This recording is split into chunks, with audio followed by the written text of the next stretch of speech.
जय श्री कृष्णा दोस्तों। श्री कृष्ण जी कहते हैं कि भगवत गीता का ज्ञान प्रत्येक व्यक्ति को पढ़ना और समझना चाहिए ताकि वह अपने ज़िंदगी में सुख, शांति और सफलता को प्राप्त कर सके। इसको समझना काफ़ी कठिन है। मैं इसकी कुछ खास बातें आपको बताऊंगी जिनका अनुसरण कर इंसान अपनी ज़िंदगी को खुशहाल बना सकता है। इसे पूरे ध्यान से सुने और समझे। श्री कृष्ण जी कहते हैं कि खुशियों की तलाश हमें खुद करनी होगी, क्योंकि दुखी तो हमें कोई भी कर सकता है। इसलिए हमें अपनी खुशियाँ खुद ही ढूंढनी होंगी और अच्छे कार्य करने होंगे। जो बीत गया उसे पीछे मुड़कर देखने में कोई समझदारी नहीं है। किसने क्या किया, इन सबको याद करने से अच्छा है आगे देखो। आगे देखने के लिए तुम्हारे पास बहुत कुछ है, समय बर्बाद ना करें। श्री कृष्ण कहते हैं अगर आप किसी का अच्छा नहीं कर सकते तो किसी का बुरा भी ना करें, क्योंकि दुनिया कमज़ोर है लेकिन दुनिया बनाने वाला वो नहीं। धर्म से ज़्यादा कर्म महत्वपूर्ण है, क्योंकि धर्म करने से तो भगवान मिलते हैं लेकिन कर्म करने से भगवान को हमें स्वयं देना पड़ता है। अगर कोई तुम्हारे बारे में बुरा सोचता है तो ये उसके बुरे कर्म हैं। तुम क्यों उसके बारे में बुरा सोचकर अपना समय और कर्म दोनों बर्बाद करते हो।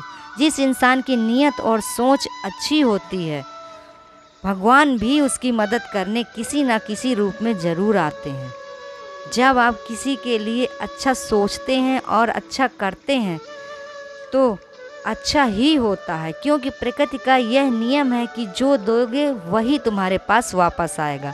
नर्क के 3 द्वार हैं, वासना, क्रोध और लालच। गीता का मुख्य उद्देश्य मानव कल्याण है, इसलिए कोई भी कार्य मानव कल्याण को ध्यान में रखकर ही करें। प्रथम उद्देश्य मानव कल्याण ही होना चाहिए। ज़्यादा खुश या दुखी होने पर निर्णय नहीं लेने चाहिए, क्योंकि वह निर्णय सही नहीं होते हैं। जो व्यवहार आपको दूसरों से अपने लिए पसंद है वही व्यवहार दूसरों के साथ भी करें। अच्छे कर्म करने के बावजूद भी कुछ लोग आपकी बुराइयां ही याद रखेंगे, क्योंकि आपकी इच्छाएं नहीं। ऐसे लोगों पर ध्यान न देकर अपने कर्म करते रहें। संयम, धैर्य, सदाचार, स्नेह तथा सेवा, ये सब भावना सत्संग से ही आती हैं। बीते कल और आने वाले कल की चिंता नहीं करनी चाहिए। वर्तमान में जीना चाहिए, उसका पूरा आनंद लेना चाहिए। जो सबके सुख दुख अपने सुख दुख मानता है वही सच्चा इंसान है। कर्म किए बिना ही फल की आशा करना मनुष्य की सबसे बड़ी भूल है। कौन क्या कर रहा है, क्यों कर रहा है, कैसे कर रहा है, इन सब से जितना दूर रहेंगे जीवन में उतने ही प्रसन्न रहेंगे। समझदार व्यक्ति संबंध निभाना बंद कर देता है तो समझ लें कहीं ना कहीं उसके आत्मसम्मान को ठेस लगी है। आपके कर्म ही आपकी पहचान है, वरना एक नाम के तो बहुत इंसान होते हैं। प्रेम सदैव माफ़ी मांगना पसंद करता है और अहंकार सदैव माफ़ी सुनना पसंद करता है। अच्छी नीयत से किया गया काम कभी भी बेकार नहीं होता है। श्री कृष्ण कहते हैं मैं किसी का भाग्य नहीं बनाता, इंसान अपने कर्म से ही अपना भाग्य स्वयं बनाता है। आज आप जो कर्म कर रहे हैं उसका फल आपको कल ज़रूर मिलेगा, और जो आज आपके पास है वह आपके पहले किए गए कर्मों का ही फल है। श्री कृष्णा जी कहते हैं कि ये जो दुनिया है, सही कर्म वही नहीं है जिसे तुम करते हो, सही कर्म वह है जिसका उद्देश्य सही हो। श्री कृष्ण जी कहते हैं अच्छे कर्म करने पर भी लोग बुरा ही कहते हैं, क्योंकि इसलिए लोगों की बातों पर ध्यान मत दो और अपना कार्य करते हुए आगे बढ़ते रहें। श्री कृष्ण कहते हैं कि मैं कर सकता हूँ यह आत्मविश्वास है, लेकिन मैं ही कर सकता हूँ यह आपका घमंड है। इसलिए श्री कृष्ण कहते हैं जिसने अपने मन को जीत लिया है उसने स्वयं पहले ही परमात्मा को जीत लिया है। इसलिए ऐसे इंसान को ना सुख दुख, सर्दी गर्मी कुछ भी नहीं मायने रखती है। वह अपने आप में स्वयं विजेता होता है। उसकी कोई भावनाएं या इच्छाएं नहीं होती हैं। जो इंसान ज़्यादा खाता है या ज़्यादा सोता है, वह इंसान जीवन में कुछ नहीं कर सकता है। इसलिए जितना ज़रूरी हो उतना ही खाएं और उतना ही सोएं और अच्छे कर्म करते रहें, तभी आपका जीवन सुधर सकता है। अभिमान कभी नहीं करना चाहिए, क्योंकि अभिमान ने तो रावण को भी नहीं छोड़ा है। फिर इंसान क्या चीज़ है? श्री कृष्ण कहते हैं कि जैसे समुद्र पार करने के लिए नाव ही एक जरिया होता है, उसी प्रकार स्वर्ग जाने के लिए सत्य ही एक जरिया है। इसलिए किसी का जुल्म मत सहो, चाहे वह परिवार वाले हों या अन्य कोई, क्योंकि आप जितना अधिक सहेंगे वह लोग आपको उतना और अधिक मजबूर कर देंगे। श्री कृष्ण जी कहते हैं कि जो भी करना है वह वर्तमान में ही करो, भविष्य में कभी मत टालो। जीवन जीने का सार तो वर्तमान में है, न भूत में है न भविष्य में है। भविष्य किसने देखा है? श्री कृष्ण कहते हैं कि सारी जिंदगी हम जिन रिश्तों को जोड़ने और संपत्ति को जोड़ने में लगा देते हैं, यह सब इसी जगत में ही पड़ा रह जाता है, तुम्हारे साथ कुछ भी नहीं जाता है। इसलिए क्या तुम्हारा है जो तुम रोते हो? क्या तुमने पाया है? ना तो तुम कुछ लाए थे और ना ही तुम्हें कुछ ले जाना है। ये सब माया मोह बंधन है, जो सब यहीं पर ही पड़ा रह जाता है। इसलिए सुकून का जीवन जियो, तेरा मेरा मत करो, अच्छे कर्म करो, किसी का बुरा मत करो, ना किसी को गलत कहो। हो सकता है कि तुम ही गलत हो, तुझमें में ही कहीं गलती हो। पहले अपने आप को जानो।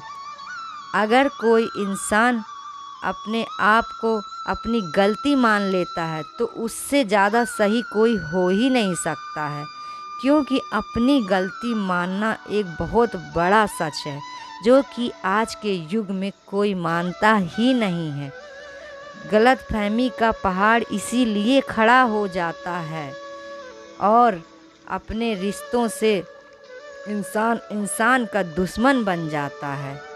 श्री कृष्ण कहते हैं कि अभिमान बिल्कुल नहीं करना चाहिए, क्योंकि अभिमानी व्यक्ति अभिमान करके अपना सारा जीवन बर्बाद कर देता है और अभिमानी व्यक्ति का कोई साथ भी नहीं देता है और एक दिन उसका अभिमान मिट्टी में मिल जाता है। श्री कृष्ण कहते हैं जिस प्रकार रावण के साथ हुआ है वह आपके सामने एक उदाहरण है। इसलिए जीवन सत्य और सुविचार के साथ जियो। जय श्री कृष्णा, जय श्री कृष्णा, जय श्री कृष्णा। गीता के अगले उपदेश में श्री कृष्ण कहते हैं कि यह मनुष्य जो सुख की कामना करता है, यह मनुष्य की सबसे बड़ी भूल है, क्योंकि सुख प्राप्त करने के लिए वह गलत राह पर चलने लगता है और वही उसके दुख का कारण बन जाता है। इसलिए संतोष धन को ही सर्वश्रेष्ठ कहा गया है। गीता का अगला उद्देश्य है कि मोह का त्याग करो, क्योंकि यह मोह ही है जो हमें सबसे ज़्यादा रुलाता है। मोह इतना बलवान होता है कि शेर जैसे इंसान को भी गीदड़ बना देता है। अर्जुन जब युद्ध में देवताओं से भी जीत जाते हैं, वह अपने रिश्तेदारों को देखकर हारने लगते हैं। उनका हाथ कांपने लगता है और बोलते हैं, हे केशव, मैं युद्ध नहीं कर पाऊंगा।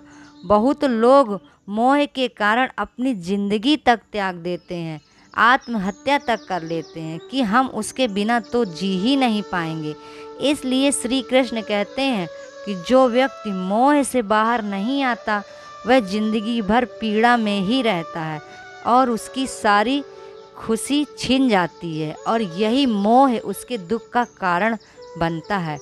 इसलिए गीता का ज्ञान यही सिखाता है कि मोह का त्याग कर आप बलवान बनो, वरना सारा जीवन मोह माया में बर्बाद हो जाएगा। बुद्धिमान बनो, सत्य का दर्शन करो कि वास्तविकता क्या है। मोह माया झूठ से बना होता है, क्योंकि हम लोगों से मोह लगा बैठते हैं।